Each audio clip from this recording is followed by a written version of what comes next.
How does DOH insulate this activity from politicization and ensure it is a genuine public health program? For people na nagpunta sa private, people na nagpapa-outpatient na mahal na test, people na nangangailangan ng ibang services na hindi admitted, hindi sila nakakonfine doon sa basic accommodation. So yung zero balance po para sa na-hospital na confined doon sa DOH hospital. The anti-hospital deposit law was enacted in 2017, and and yet we still receive reports that some hospitals are requiring patients to pay a certain amount before treatment will continue to the patients.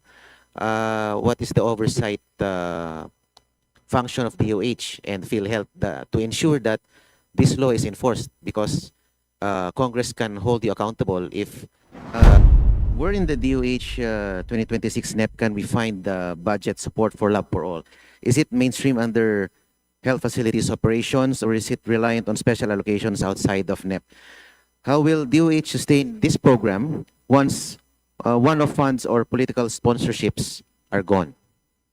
The Lab for All program is a program of the Office of the First Lady. It collaborates with private sector who donates lab testing equipment.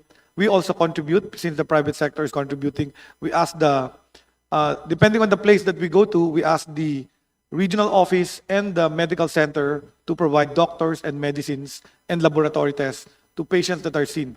An average of about 1,000 to 2,000 patients in each particular lab for all. This is in line with the directive of the President to bring healthcare closer to the people. So we're able to use our own funds to provide doctors, nurses, laboratory medtech technicians, x-ray technicians to provide these services to the people. Thank you, Madam Chair. Mr. Secretary, how is Lab for All integrated with the Universal Healthcare Framework, the Health Facilities Enhancement Program, and PhilHealth's Consulta, now you call it YAKAP package? Are we not at risk of duplicating laboratory services or creating parallel systems that are somehow unsustainable? Thank you. Madam Chair, actually it's complementary because PhilHealth is also with us during Lab for All, and they actually register patients who have not been registered in the Consulta, or now called the YAKAP program, during this Lab for All activities. So kasama po namin, pati FDA, kasama po namin to provide services to local communities that need FDA approval, especially those with food and other services that need licensing. So it's actually just bringing the government services to the community.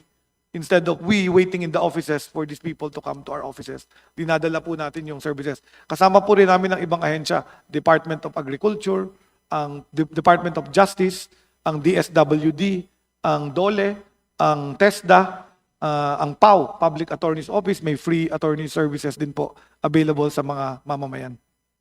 Okay. Since the Lab for All is an initiative of the First Lady, how does DOH insulate this activity from politicization and ensure it is a genuine public health program? And what reporting and monitoring mechanisms are in place to measure its effectivity and its impact, so Congress can assess its ensured So, Madam Chair, the Lab for All is like a catalyst to be able to implement health for all, universal health care.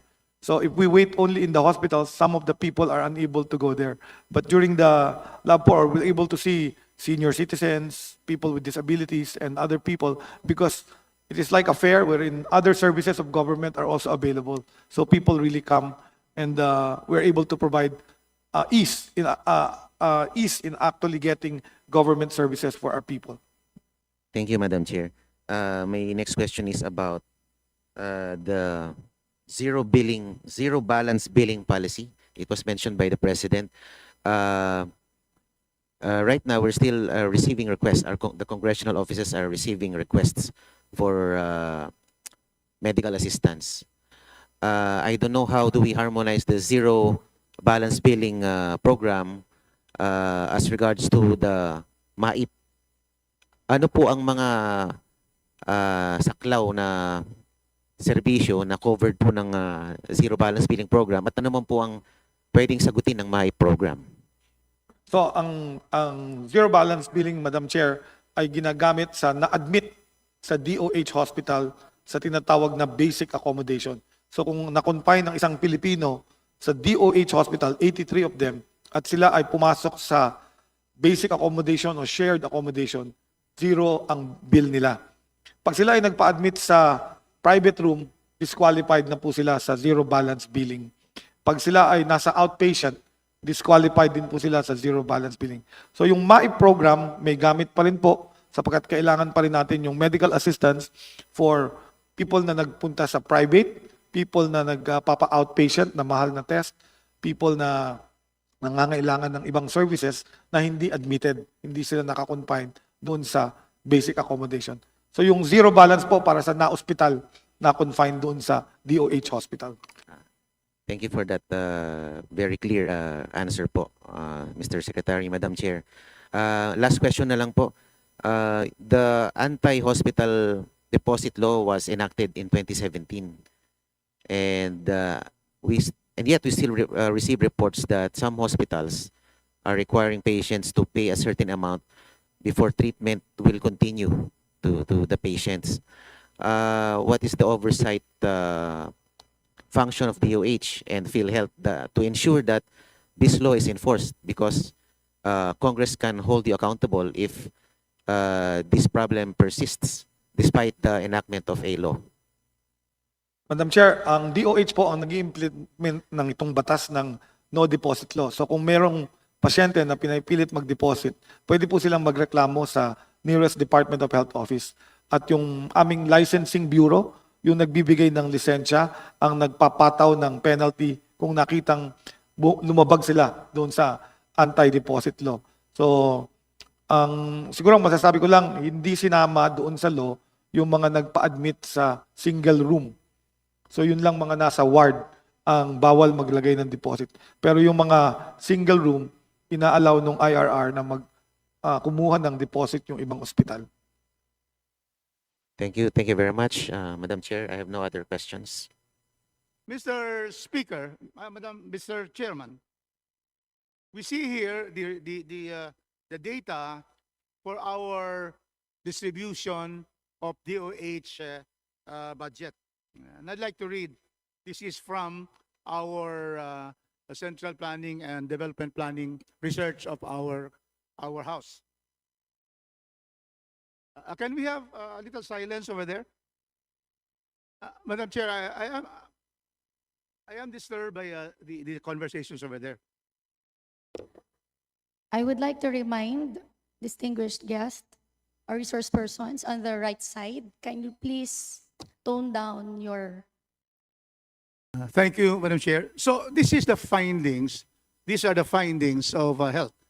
About 13.1% of the 260.6 billion budget of the Department of Health will go to Mindanao for 2026. This is 34 billion.